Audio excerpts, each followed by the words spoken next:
So right here we have a picture of Nanny. She's Jamaican. She is believed to come over as an enslaved woman. She's also a priestess, and she is very knowledgeable of spirituality. She used that spirituality to overthrow the British army, and which resulted in the first sovereign state in the Western Hemisphere. So right here is Nanny. She's considered Nanny of the Maroons, the only heroine in Jamaica. We have 6 heroes and 1 heroine, Nanny being the only female. Over here is the Haitian Revolution between 1791 to 1801. Here are 2 artistic depictions of the leaders of that revolution. Here is Bookman Doty, and here Cecile Fatima. It is believed that Bookman Doty is a Jamaican Maroon. Historians are still trying to figure out how he got to Haiti, but he got there, and alongside Cecile Fatima, they led the voodoo ceremony, which when the messages that they got from that ceremony in Wakanda, where they sacrificed a black pig, and the message that came was, go to war. So they went to war, and Haiti became the first independent nation in Latin America. Okay, so elements of Afro-Caribbean spirituality. Now, movement and dance, as I mentioned earlier, is a big part of Afro-Caribbean spirituality. It is also used as an agent to figure out where we are from, and also who is our family. So, if say for example, if you should visit Jamaica, the Eto people, you can look at somebody dancing and like, oh, that person is related to Mary because of how they're dancing, because each family has their own dance. Also, music and drumming is a big part of Afro-Caribbean spirituality. Ancestral acknowledgement. The Caribbean people, we believe that our ancestors should be honored. They help us to navigate life and go through. You can always call on your ancestors for guidance and for direction.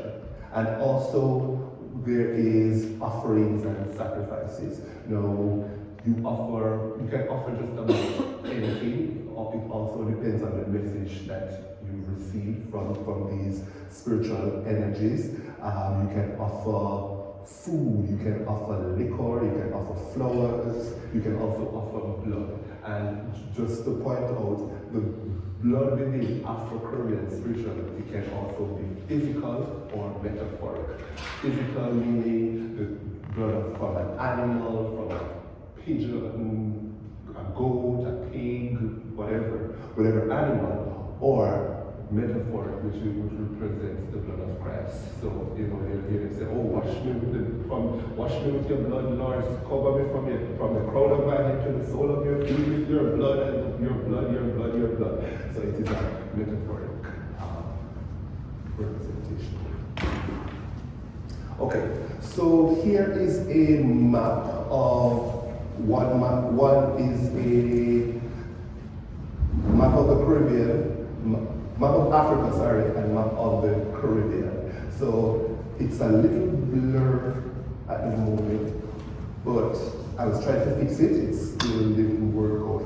But if the colors here, these are where the majority of the enslaved Africans who went to the Caribbean came from, and over here, these would be the countries that they went to. So we have Cuba here, Hispaniola, we have Jamaica, and right here, Trinidad. So, yeah. So right here, we're going to get up it right now and start to do a little movement, but the first form we'll be looking at is Kumina, and that's coming out of Jamaica. Now, just to point out, here, the green here is represents the Gold Coast. Majority of the enslaved Africans who went to Jamaica first came from the Gold Coast, which is now present-day Ghana. So Nanny was believed, with the picture I showed you of Nanny in the maroon, she's believed to come in from Ghana. So as slowly as emancipation came, they still needed people to work the land, and they still needed to get Africans or other indentured laborers came also, but they also started to go further down into Africa, and they ended up in this section here, the red section, which is now, there are several countries that are part of this red section. It's known as West Central at the time, but now you have countries like the Democratic Republic of Congo, and that's where a group of Africans that came and settled in the eastern side of Jamaica. So Kumina is considered to be the most African of our Jamaican traditional forms, because the majority of the slaves, the Africans, I'm sorry, they were slaves, majority of them went as indentured laborers, so at this time they were free to practice. So yeah, all right. So everybody stand up and let's explore a little of the Kumina vocabulary. All right, so before we start, let's just shake our bodies out. Let's just shake our legs out, shake your legs out, shake your legs out. And the arms, let's just take a look to the right. Take a look to the left. Take a look to the right. Look to the left. Up and down, up. And down. Up. And down. Let's just rock our bodies. Rock our bodies. Rock the hips. Rock the hips. Hips. Rock the hips. Shake the leg up. Hip. Shake the leg out. Shake the leg out. Shake the leg out. All right. So, the main philosophy behind the Kumina movement is keeping contact with the floor. So your feet is planted firmly on the floor, and their main step is called the inching step. So if everybody can see me, you're just gliding, and you're using your toes to pull you on the floor. They believe that when a person dies, they are very underground. So keeping this contact on the floor is fine. You're saying, okay, please come into me and take me over, give me the message. So you keep the message, you keep the feet on the floor. Now, the hips are involuntary. The hips happens. Some people exaggerate the hips, but the intention is keep that on the floor so that you get that energy to come in. Yeah? All right, let's try that with some music.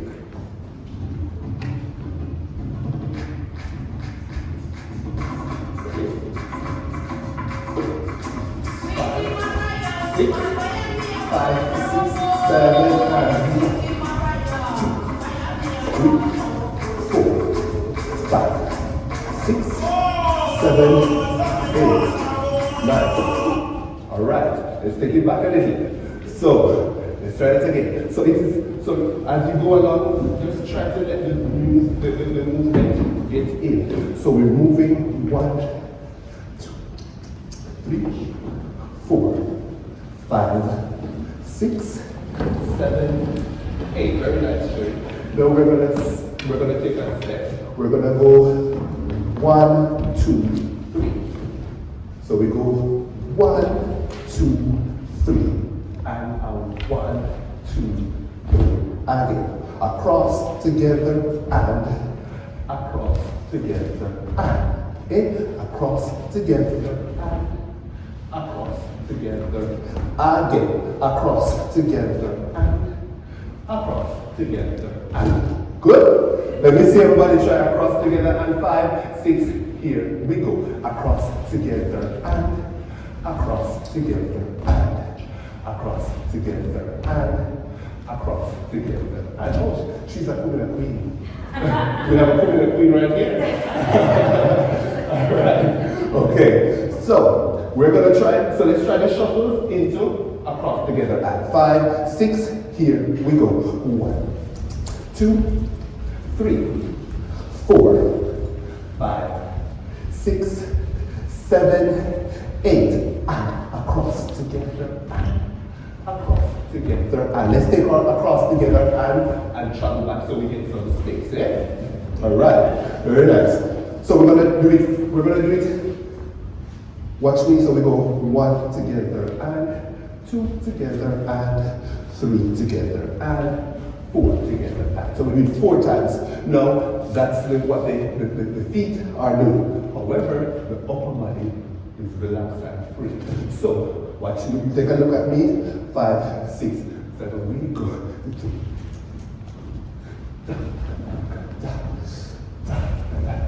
Very nice. Hip. Hip. Very nice. All right. Let's try to do some music.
Some traditional dances here. So the next movement we're going to try. So one thing about Afro-Caribbean dances is they have a sense of cool as they go along. So there is this movement. Now, as I do my research and I go through and I speak to different people, my artistic director, Dr. Lanton, says she referred to the practitioners as the organic scholars, because we as the academics, we go into the field and we take the information and we write it down, and then we become the authority over these forms, when we actually the practitioners who are in the field were the ones who taught us. So oftentimes you might go to somewhere and you hear and they like, oh, this is the ancient step, or that is the dance step. It's the academics who give it a name. Oftentimes they don't have a name for it, just to make a note. So you might go to Jamaica and see a person, oh, the dance coming up. Can you show me the ancient step? And then you're like, no. Right? So just to make that, I wanted to clear that up. So you might go somewhere else and ask, like, what are you talking about? No, are you drinking rum? No. So, right. So from here, after we go across together and across together, and we're going to take the torso slightly back and bring. So we're going to 1, 2, 3, 4, 5, 6, 7, 8. 1, 2, 3, 4, 5, 6, 7, 8. Now the arms are just swinging.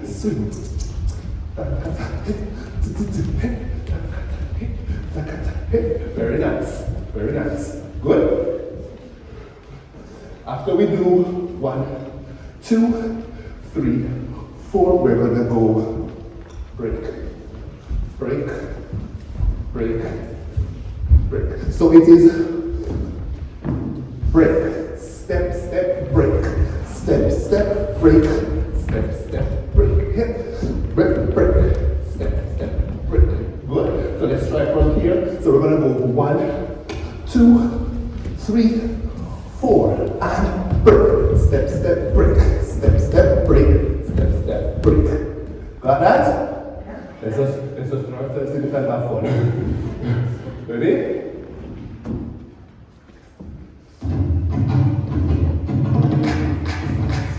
Alright. So you can take a step back a little so we have some more room.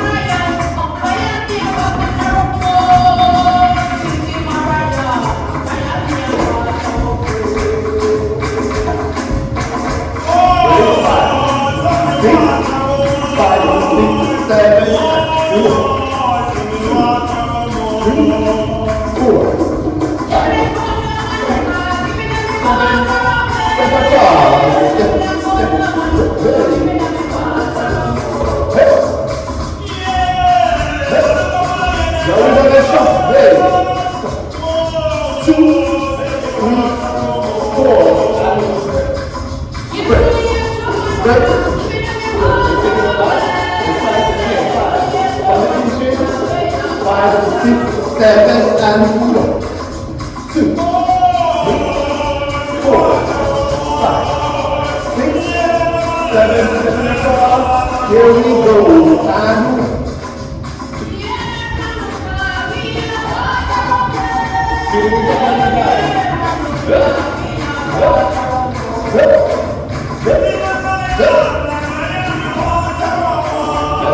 All right. Feeling it up. Very nice. Let's try. Very nice. Now let's take a break.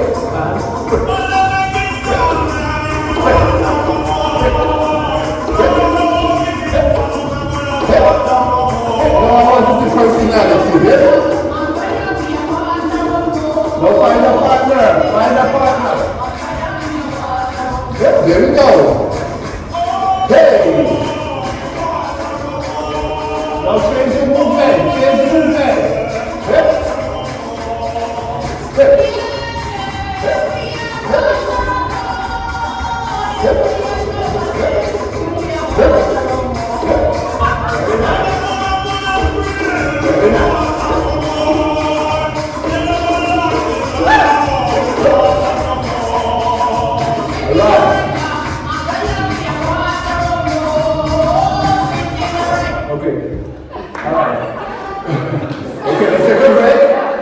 Take a breath.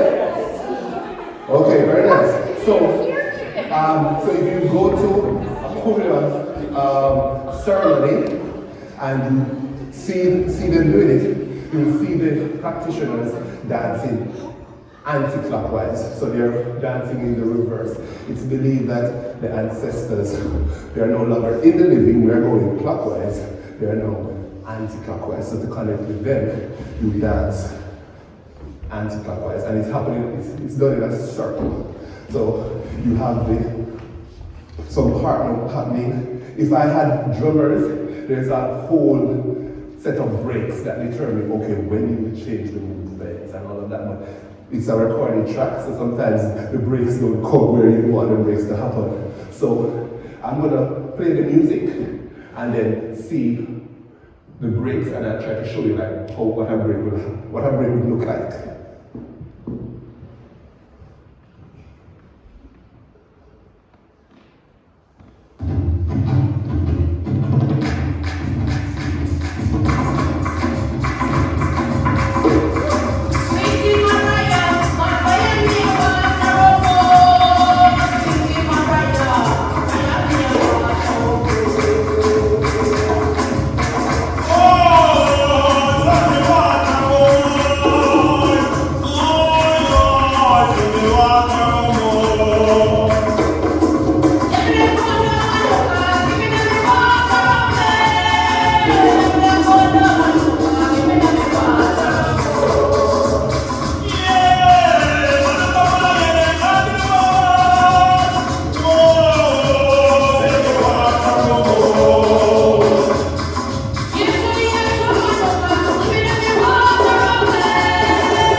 You perform, you have to listen to the drummer because you're having that communication is that dialogue between dancer and drummer. All right, so that's Kumina in Jamaica. There are a lot more dances from Jamaica, but I'm just looking at one today. The next set of movements we're going to be looking at are the Orishas and the Luas, or the Loas. It varies. You might find some Orisha also as a Loa.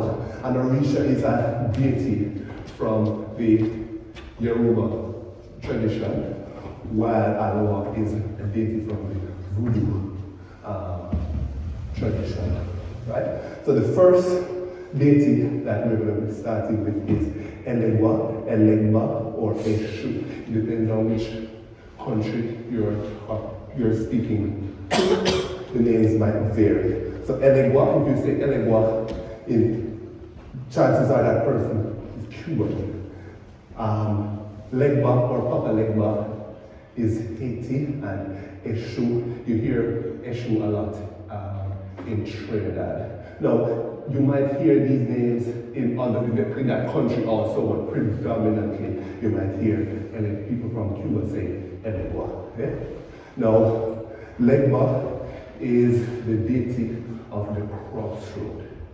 He is somewhat of a mischievous character. His colors are red and black. Now, even though he's very mischievous, he's very wise. So if you go to Elegba and you ask a question, generally the first answer, most if not all the time, that answer is the correct answer.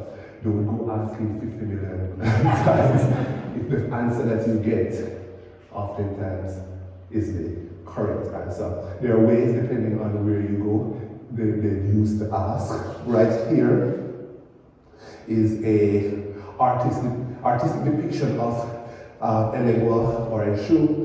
Here is an altar. So here is where you go and ask questions, give offering. As I said, he's very childlike, very playful, so they'll offer him toys, candies, all of these things. Sometimes to get to him, there's this shaker here.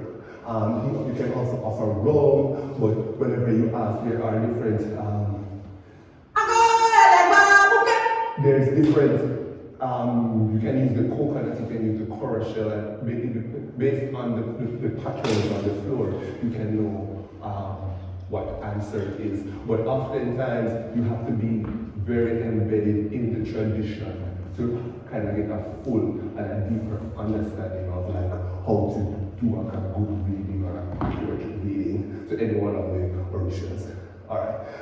In the Caribbean, oftentimes they were not able to freely practice, so what they did was they created what is called a syncretized religion, where you would find the Catholic saints in front, and behind those saints you would find the African deity. So in Cuba, he's syncretized with Saint Anthony, and in Haiti, he is Saint Peter. All right, so let's explore some Eshu movements. All right.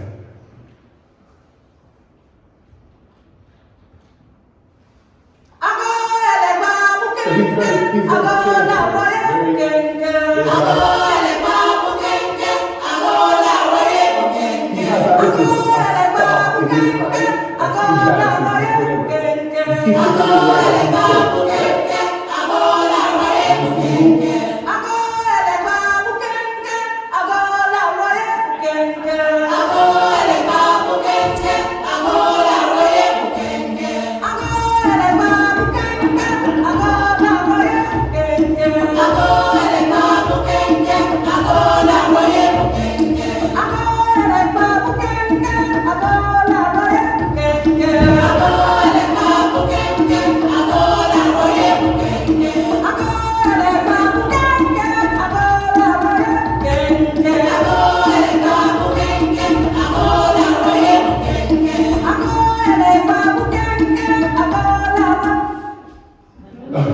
So that's how he dances.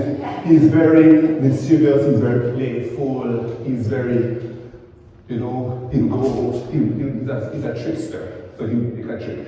And he's at the, as I told you before, he's at the crossroad. So sometimes if you're doing an offering to him, you do like offering at a crossroad.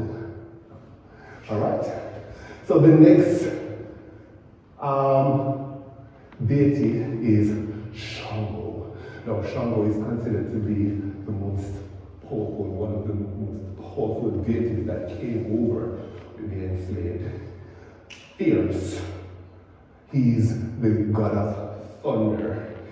He's the deity of male virility and sexuality. So even though he's this strong, then he sometimes gets very sensual also. He's the deity of male sensuality. Here is an artistic depiction of him. Here is an altar.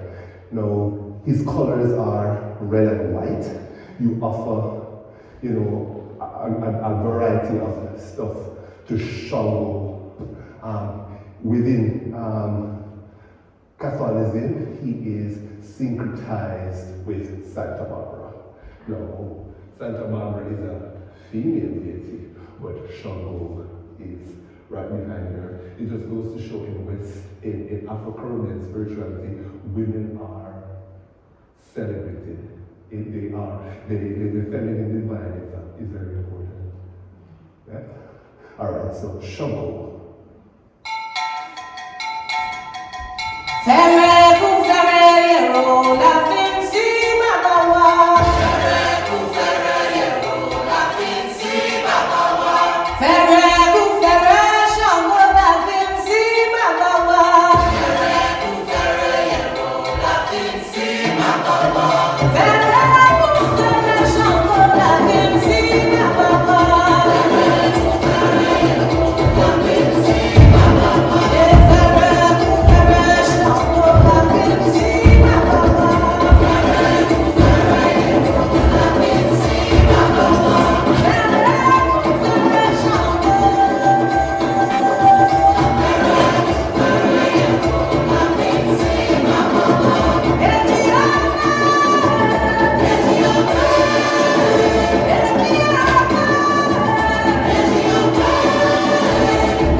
Shango's vocabulary.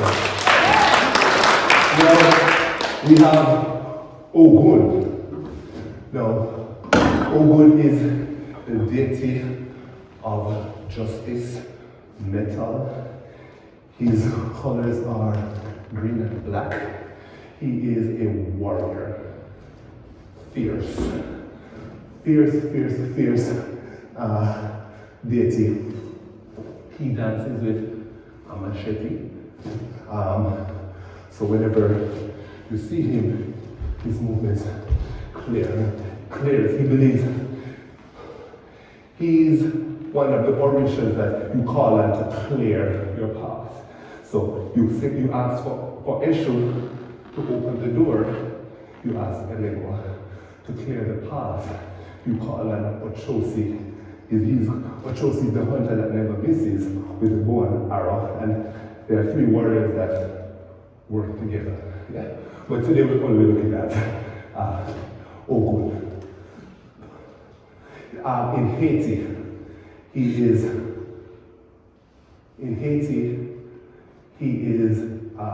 syncretized with Saint Peter. So in the previous slide, in Cuba, Elegua is in Trinidad. He is Saint Peter, but in Haiti, he is Saint Peter. So you find that sometimes when they're in the tradition, some different countries, depending on the representation, it might vary. Yeah.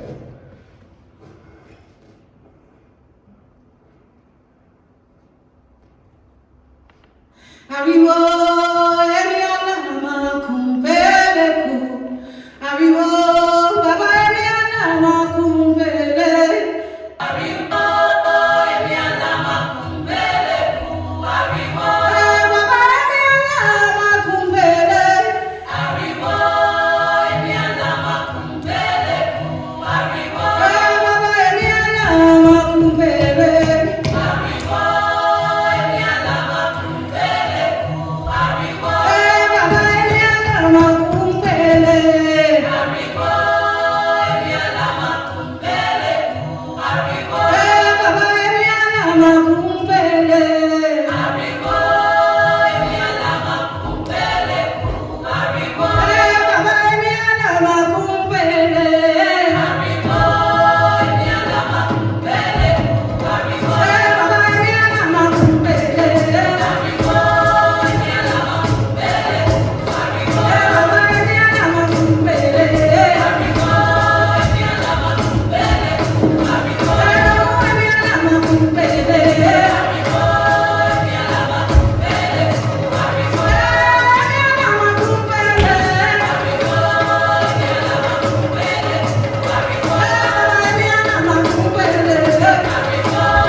Now we're going to a female Orisha Oya, the Orisha change.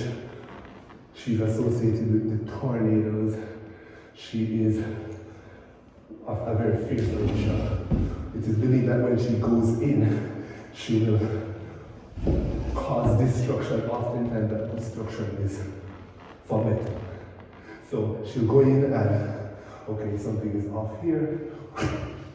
You have to blink of an eye, it will just, you're like, okay, what happened here? But then you find out after, things might work out in their own. But she's that Orisha, the wind. She's one of the animals that you find associated with Oya is an ox. So she dances with a kind of like, some people say a horse tail. I'm still researching to find out what exactly, but she has an instrument like a whip that she dances with. She's also considered to be one of Shango's wives. Yeah, Shango had 3 wives, Oya, Oba, and Oshun. Now, Oya is one of the wives. Here is an artistic depiction of Oya. Over here is an Oya altar. She's also considered to be the Orisha of 9 colors. So the rainbow, is her. In Catholicism, she's syncretized with St. Catherine. Oya. Oya de, oya de, oya. Oya de, oya de, oya de, oh. Oya de, oya de, oya. Get me. Oya de, oya de, oya. Oya de, oya de, oya de, oh. Oya de, oya de, oya. Oya de, oya de, oya de, oh. Oya de, oya de, oya. Oya de, oya de, oya de, oh. Oya de, oya de, oya. Oya de, oya de, oya de, oh.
to have been sent to earth to bring balance to humanity.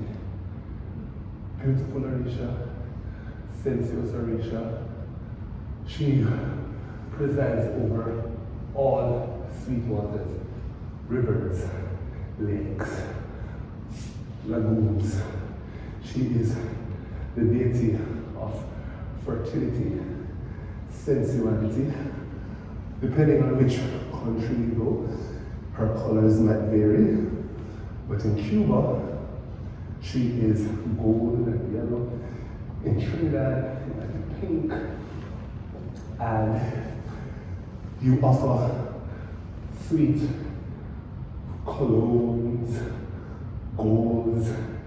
She dances with a fan. She is female sensuality. So, there is a pataki, and a pataki within the Yoruba tradition means a story. And one pataki that was taught to me was when Olodumare, God, created the earth, he sent down a host of male orishas and one female orisha. No, the male orishas said they never wanted to work with the female. So it was like, we're men, where are you going? Huh? Step back. And Oshu was like, I'm supposed to be working with you guys. They showed that they weren't allowed to work with her. So she took herself away.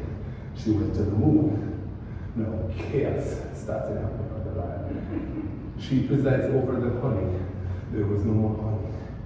There was no fresh water. There was drought, famine. So they all went back to God. All they wanted to say, God, why did you send us there, knowing that all of that craziness is going to happen? And all of them said, we all came back but one. Where is Oshun? I sent her to bring balance. No, it is believed, I was doing some research and speaking to people recently, and it is believed that Oshun is taking away herself or has taken away herself again. If you look at what's happening in society and all of what's happening. So you find priests in different parts of the world going to the river and praying and asking for Oshun to come by because of the craziness that is happening again on the land. Yeah. All right. Oshun. Which saint is she? Saint Philomena. Oshun, mi ba, fizani, arubida, fuyeye. Oshun, mi ba, fizani, arubida, Oshun, mi ba, fizani, arubida, fuyeye. Oshun, mi ba, fizani, arubida, fuyeye.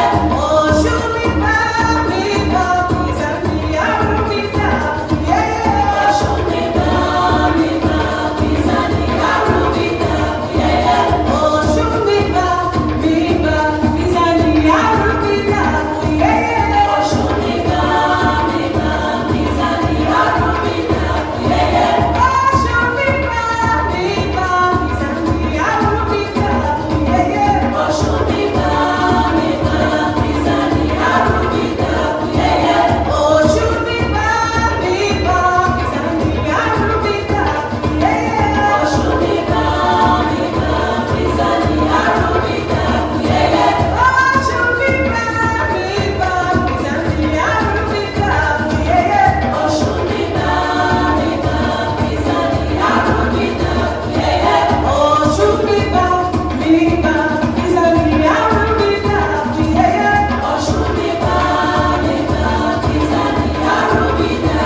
Now we're moving into Haiti. Now Papa Damala, he is said he's the serpent god. He is the deity of creativity, wisdom, very intellect. He's associated with the saint. This is what an altar would look like if you visit a voodoo ceremony or a voodoo temple and wants to give an offering to him. And he's syncretized with St. Patrick.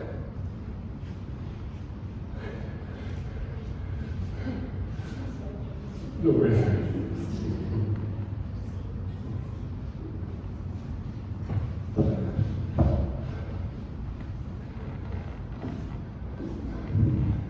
Yeah, so he's syncretized with St. Patrick.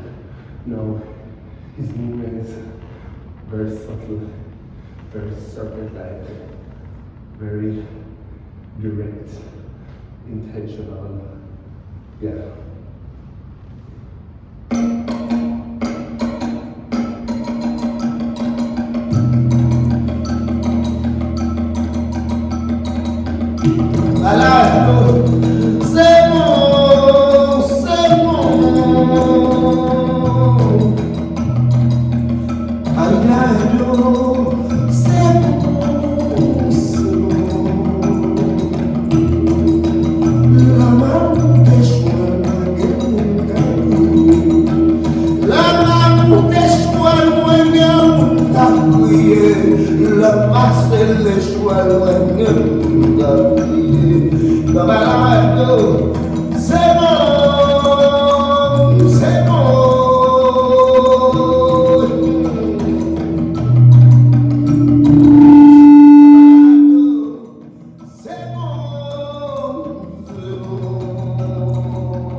Is Papa Gede. Now, Papa Gede is said to preside over the graveyard. He is a part of the Baron family.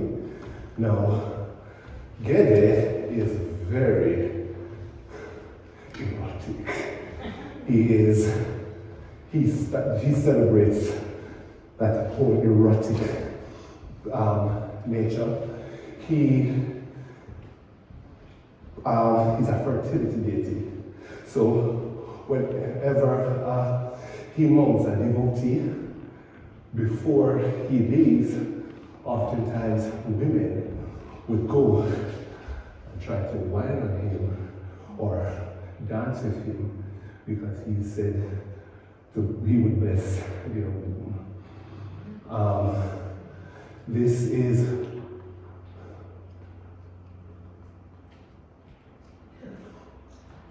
is an altar for Papa Gede, and he is syncretized with Saint Gerard. From doing my research for this presentation, that's when I discovered this thing, and I was like, oh, this thing looks interesting. Let me do some more digging. And in Italy, he's from Italy, and he's known for assisting women who were having fertility issues. So when he got to Haiti, that's how the connection was made. Because what you find, they look for a similarity within their African deity to the Catholic saint, and then hide it behind. So really and truly, it was like a dual worship because they were worshiping the saints, but also their deity. Yeah? No, Papa get it. Very erotic.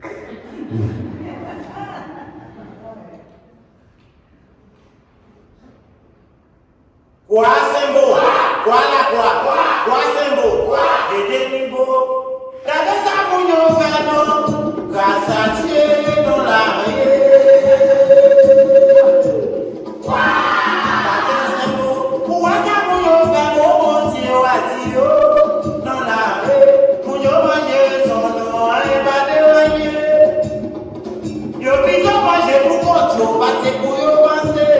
Piti yambago, piti kapule. Doki marola ya kami, ali makashi meni lade.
Afro-Caribbean dance is showing off. No? Showing off. So it's what people in Jack call synchronization. So it's the comedy. Choose movements from what you saw today, what you did today, and what you keep doing. Yeah? And stop. Yeah? Hey.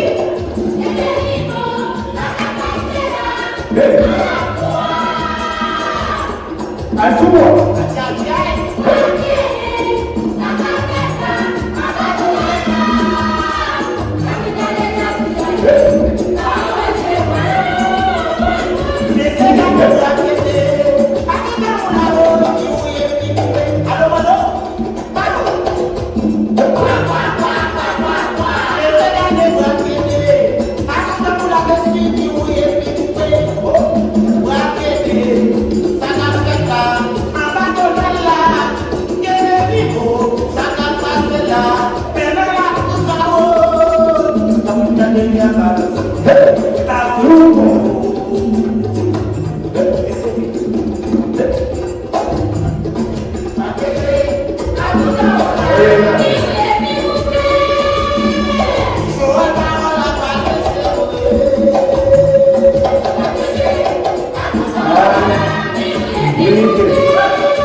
We have one last video and then it's a wrap.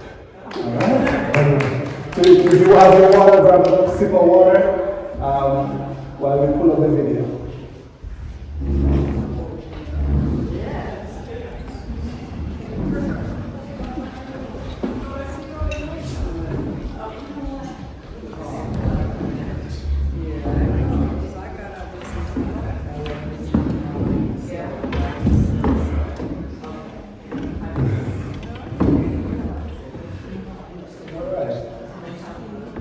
Okay, so the next video we're going to be looking at a video, and the first half or the first quarter of each section looks at some like a mini block of the form. Then it goes into how choreographers manipulate those vocabulary for a concert stage. Alright? So the first video is going to be looking at Kumina. This gentleman here, his name is Professor Rex Nettleford. Not sure if anybody has ever come across his name. What was it?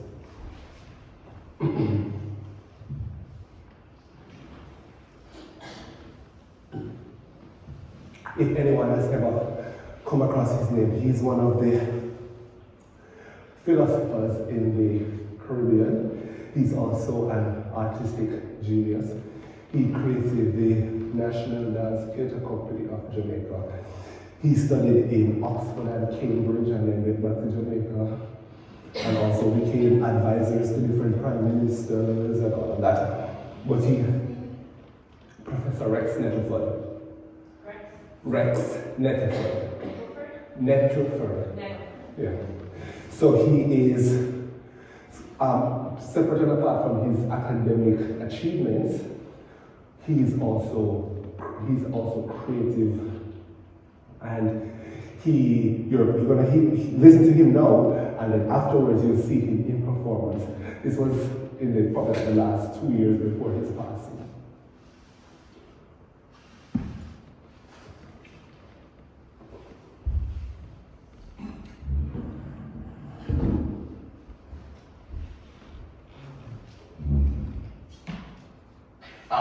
There were waves of New African migration of slaves into the territory. By the 19th century, the Europeans were going further down the African coast, and many of the slaves which were caught in the high seas had slaves who were coming from what we now know as the Congo.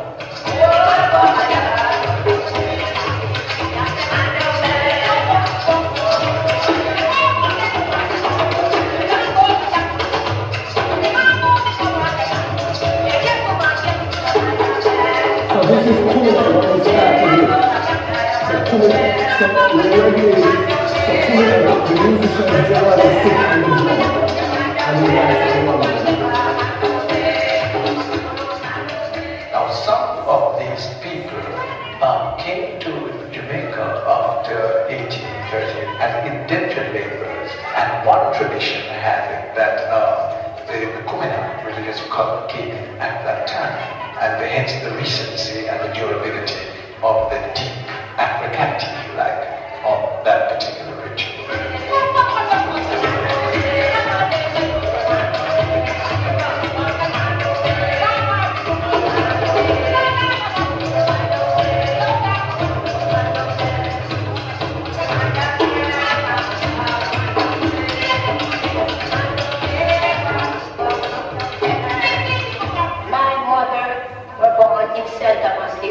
And my father is from St. Elizabeth.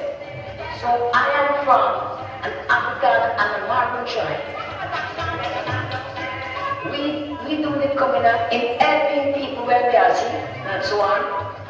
And we do the communal as a pleasure at Christmas time, August, and even Easter time. Call a communal ceremony to invoke the gods for a court case, for blessing in marriage, a number of things, in tombing and whatever. And again, there's a sacrifice, which are good sort of religious practices. There are more sacrifices in Christianity as well, and of course spirit possession.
Which came to us from West Africa. I have a question. Were the women being like ocean and he was like Ogun? Oh no, so that's communal.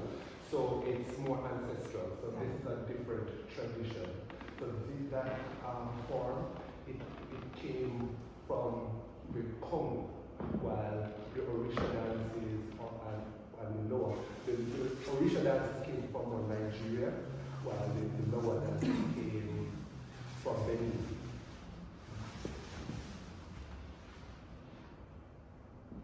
Another question. Sure. Were they playing djembe drums or? Oh no, communal drums. Those are called communal drums. So there are two types. It's called the commando and plain cast. So one is a male drum, one is a female drum, and to distinguish between the two, one is made with a female voice scale, one is made with a male voice scale. So the sound is different. Sound like djembe. Yeah. So. So is there any pressure on the culture with the situation in Haiti right now? Is there pressure on this culture, this religious and culture with the rebel forces in Haiti? That I don't believe so, and I have quite a few Haitian friends, and the voodoo tradition is still strong there.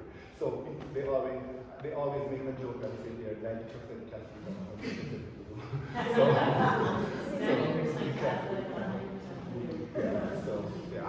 I'm not sure, but I don't think so, given how strong the voodoo presence is within Cuba.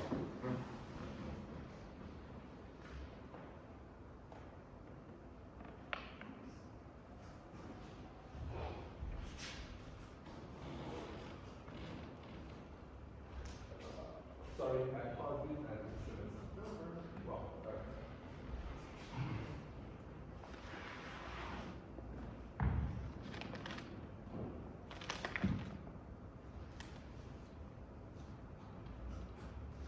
Alright, so now we're going to be looking at the Orisha tradition, and this is a video from Trinidad.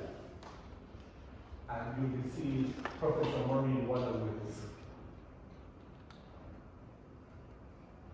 Which came to us from West Africa. It is more widely practiced in Trinidad and Tobago than we imagine, and has a lot to offer. Recently, Gaia took a trip to Marga, where we spoke to Ia Orisha, who is a high priestess of the religion, and Dr. Maureen Warner-Lewis, who is a researcher in African studies.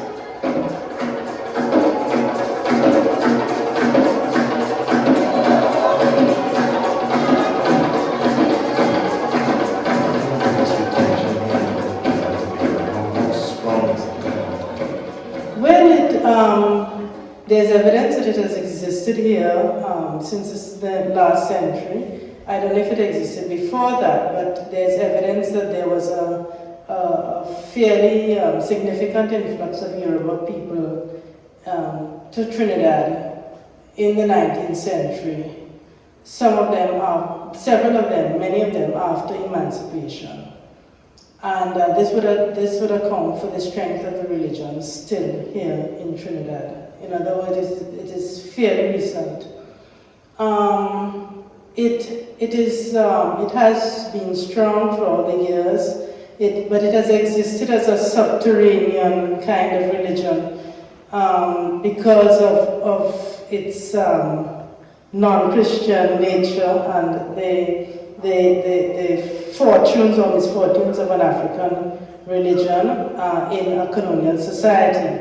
There are Christian elements in it, yes, because many of the Africans, because of contact in a Creole society, were either compelled to or willingly became Christians because they saw that it was helpful to them socially and otherwise to do so. What I've seen here represents to my mind a very traditional.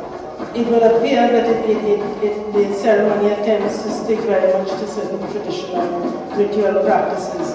For instance, I noticed the emphasis on libations. There's a lot of libation of olive oil and water and perfume, etc. The possession is a very significant event. It implies that a deity, a spiritual force, has taken hold of the body of a human being. And this is one of the senses in which the Bible says that God was a real man. So that in these rituals, God and God's deities, aspects of the supreme deity, take hold of the human frame, and these humans become God.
Anybody have any questions for what we just saw in the orientation section? I have a question. So a lot of these dances are spiritual, and then how does culture feel about it moving into more like a regular choreography or?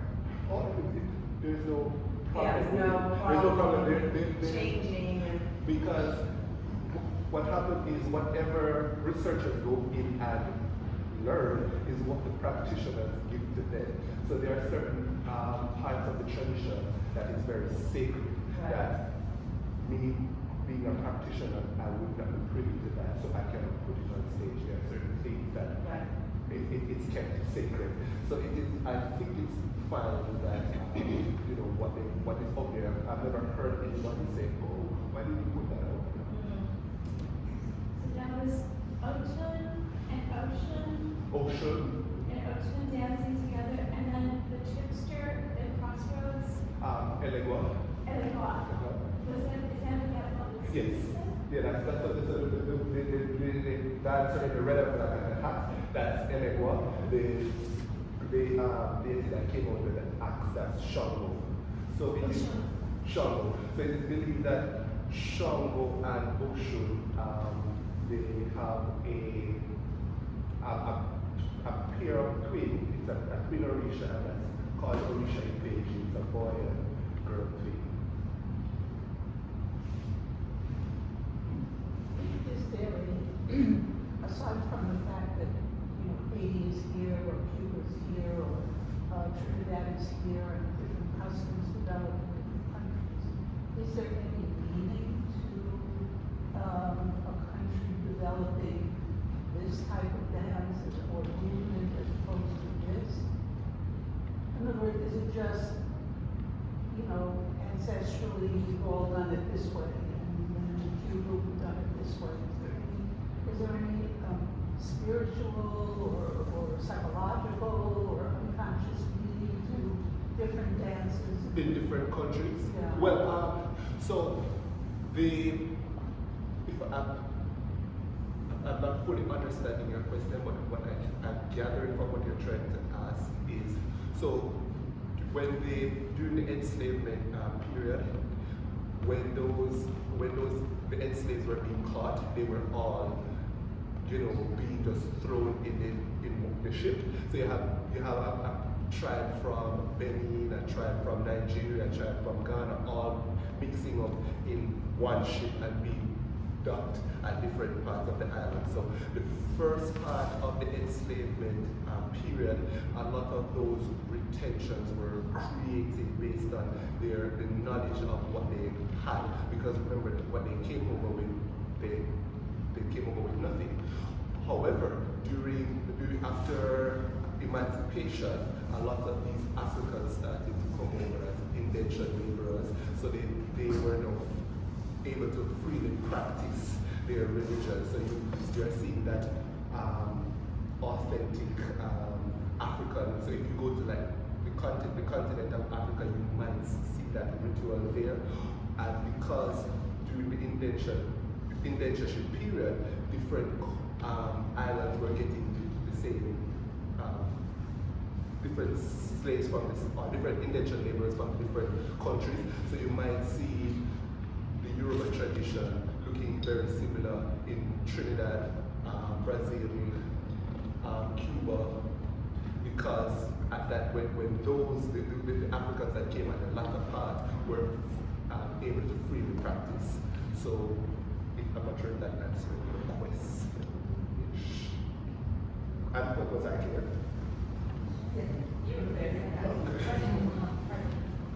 I'm just curious what your heritage is and where you have learned all these traditions. Okay, so my heritage, so in Jamaica it's hard to really track your heritage because of, it's a Creole society. So on my father's side of the family, he has Chinese, he has Indian, and he's from St. Thomas. That's where the Kumina people are primarily from. My grandmother, that's my maternal grandmother, has has a lot of like Syrians, because a small group of Syrians were there. So I am an Eastern Caribbean person, we call it pillow, a mix up of so many things. So, but I grew up in St. Andrew, and I studied at the Edinburgh School of Dance, and also I performed with La Canco, it's a dance company, and I learned a lot from studying, and then just my own curiosity, researching. So I would just hear that a ritualistic thing, and I find my way there. And what I always do when I get to a ritual, especially if I'm by myself, I look for the elders.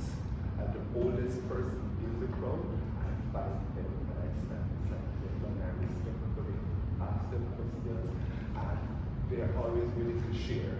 So if I go there, I see an elder lady, I'm like, do this, and I speak to you, how you were younger, or what, because the tradition is changing, you know, with the development of technology, things are changing. So whenever I go in, I find the elders first. Do you mind sharing? That's what I was wondering too, because like if you have these dances, the traditional ones, and this whole tradition is documented, and then you were saying about the elders, because if you're looking at a ballet or on the ground in a lot of dances, or you go to ballet, there's the barong, there's the sitarama, whatever there is in these different traditions, like, and then there's liberties taken, obviously, with the choreography. But so your elders, and then also in institutions that are training you in a dance, is the choreography written down, or is it identical dances done over? So, well, in the West Indies, we are like most Afro diaspora culture. It's very oral. So a lot of the generation is being passed down through stories. So that's why whenever I go into the ritual, or I go to a ritual space and I see an elder, because they know a lot. You understand? Unfortunately, a lot of younger folks now are becoming so westernized that they're like, okay, they participate, but they're not so much learning all of what I believe they should be learning. So that's why whenever I go to a ritual, I find the elders and speak to them. Because I remember as a child, I go to my grandmother and she would teach me songs. And she would teach me like, Uncle Bear, sit on the old tree, Bear, king on the roof, Uncle Bear, say your life. You don't hear those songs in school anymore, but my grandmother knows them and she taught me them. And so like, similar to the Kumina, there I went to the bar in Brooklyn, and there was a documentary out now on Queen Angie Kennedy. She is the head of Kumina family at the before her passing. And what struck me after watching the documentary was a devotee who was being interviewed when they asked him what is one of his regrets. He said that when Queenie started transitioning to the ancestral realm, she called him and she said, come. And for months she was calling him because she wanted to teach him the tradition, and he never went. And the morning of her transition, he went to look for her because he thought that he had time. And when he got there, she said to him, little audience, and in Creole, in English, that means that you're hard of hearing because I called you a long time, and now when they take me to the hospital, I'm not coming out. So she died with a lot of knowledge.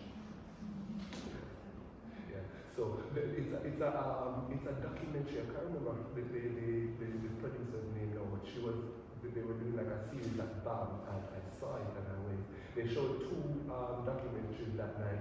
One looking at a voodoo priestess. Voodoo priestess is referred to as a mambo. She is based in North America, and her mother was still living in Haiti, and when her mother transitioned, they had like a documentary of her going home to carry out the rituals to send her mother off to the afterlife. So that was that documentary is called Brave. So if you come across it, it's a very good watch, and I saw it at back. So any other questions before we jump to the next? Have you studied in Brazil? No, but I've had a few Brazilian teachers who have, did I live this space? It's been a long time. Yeah. I wonder. It's very similar, but it's different. It's very similar. It's more similar than different because the people from Brazil also got the Yoruba people also. So you find Osho in Brazil, you find Shango in Brazil, you find Elenor, but in a different name because they're Brazilian. I don't know which one that was. Yeah, so Yemanja is the deity of the sea. The sea. So Yemanja is the sea, and there is Osho, who is the river. When you come to the ceremony, you also were working with an instrument down there, which would incorporate, some of the movements, but they made it into a concert. And when we were in the ceremonies, and it was very real possession, it's like I felt a little bit like an outsider. And it's like, I'm wondering who should be doing it. I mean, it's to be preserved. And I mean, it seems very similar to what, I guess Brazil is. But then they really want to expand. As I said, so Brazil got a lot of Yoruba people too, and they're traditionally known as condomblé. Right. So in Cuba, in Cuba there are different. They have different names. So you have like Santeria, you have Palo, you might have Santa Leocha, Lukumi, yeah. Alright, so the last part of this video is a voodoo temple in Brooklyn. I chose to look at the one in Brooklyn because with migration, people end up all over the world, and it's fascinating how when you travel with your tradition. And these people oftentimes, they don't travel with a bag full of stuff, but they travel with the knowledge and recreate the knowledge. So I found it very interesting.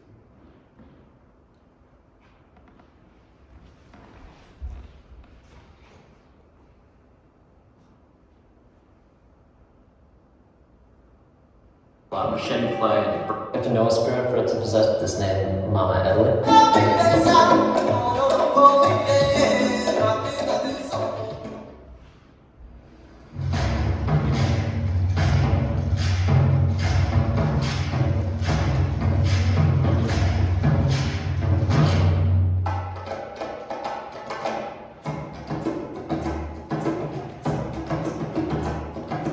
Hi, it's Thomas. We're in East New York outside a basement voodoo temple run by a priestess named Mama Edeline.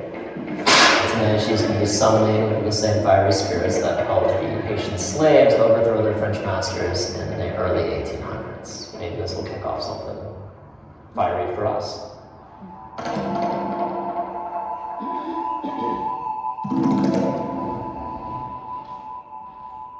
Voodoo started in Haiti as a clandestine way for African slaves to practice their traditional religion.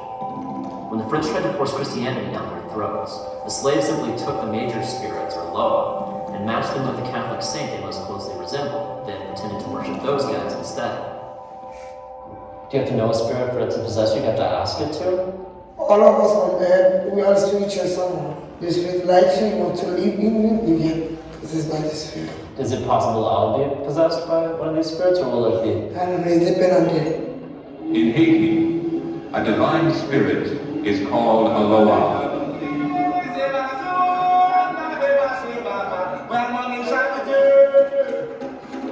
There are 121 Loa in the voodoo universe. Tonight's mass is focused on summoning fire spirits to possess one of the mountain people in the room. Then to let them speak through their bodies and offer advice and blessing. Possession is the psychic phenomenon which occurs when a divinity becomes manifest.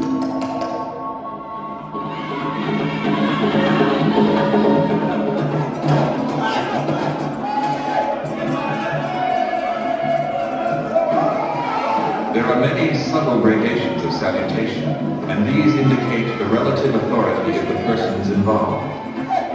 The first possession of the night was Ogun, the same law summoned in the lead-up to the Haitian Revolution, and actually the spirit that told the slaves they should revolt. Ogun is a warrior spirit, a heavy smoker, a rum drinker, and associated with fire and iron, so when he mounts a person, it usually leads to a lot of machete play and burning things, including money, which practitioners offer him from their pockets for luck. This may seem to us like a bunch of voodoo rum talk, but the day after our ceremony, one of the women in the room played the lottery using the visible numbers from the half-burnt bills on the floor and won $500. So there you go. The way she behaves when she's, possessed by spirits is legitimately trans. I chalk this up to legitimate possession.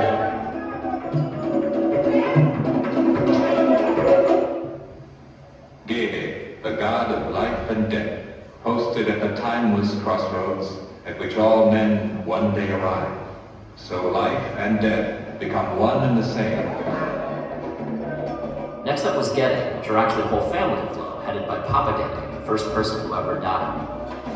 The Gede are fertility spirits, which explains the penis staff and why their signature dance, the banda, looks like an even hornier version of twerking. The Gede also watch over the graveyard of the dead, which they powder their face to resemble. I don't drink, I will smoke. But if I possess that old book and drink a matter of wrong, I will not smell like one after me. Gede will come and smoke. I believe I will not get case of form. Gede smoke.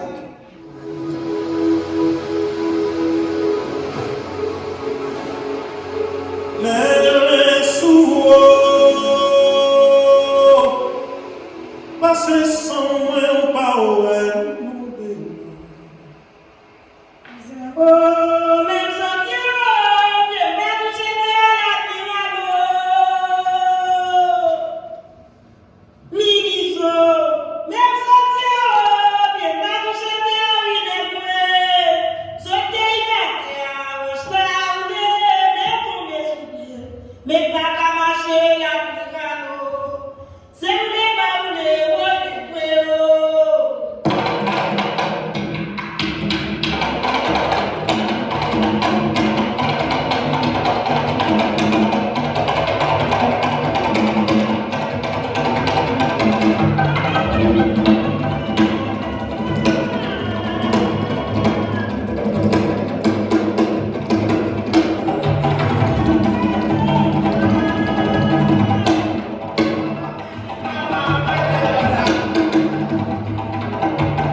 working with him once while he visited Jamaica, and also his company performed at a festival where I was one of the festival directors. It's called the Jamaica Dance Umbrella, and I was one of the curators on that festival.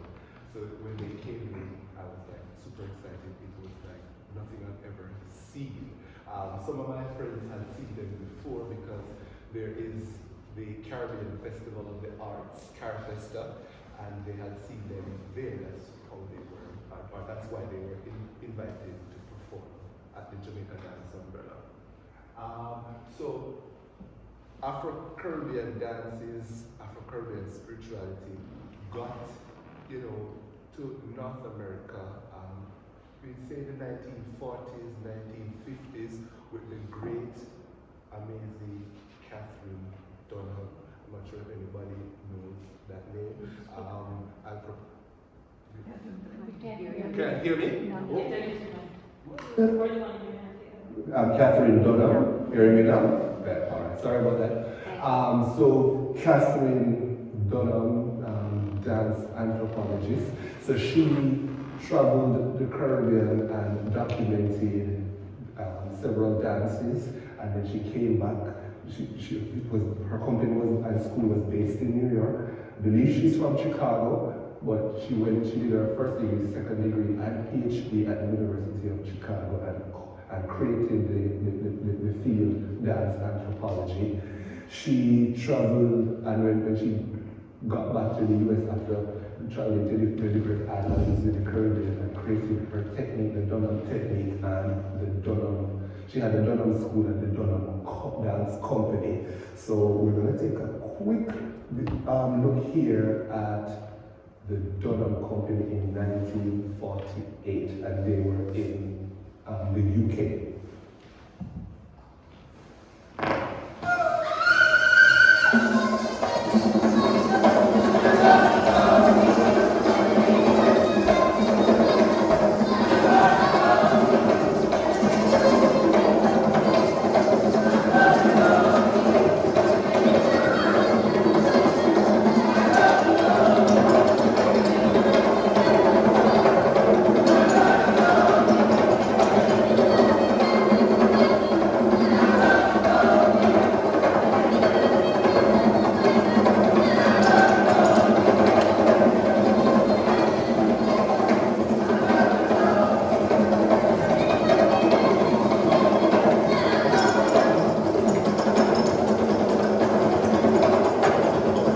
So guys, if you take a look here, what struck me was these ladies, this movement that you're doing is called the vocal, which is predominantly danced by men.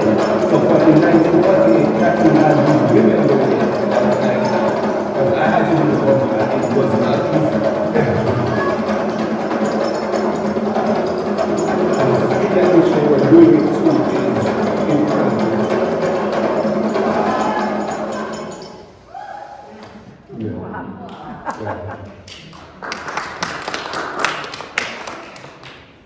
And this was in 1956, a movie that was produced, Carrying Gold, and the dancer in it is the Trinidadian dancer Jeffrey Holder. Óyeme Dios, te llamo yo. Sí, Dios. Óndone más, te llamo yo. Sí, Dios. Óyeme Dios, te llamo yo. Sí, Dios. Óndone más, te llamo yo. Sí, Dios.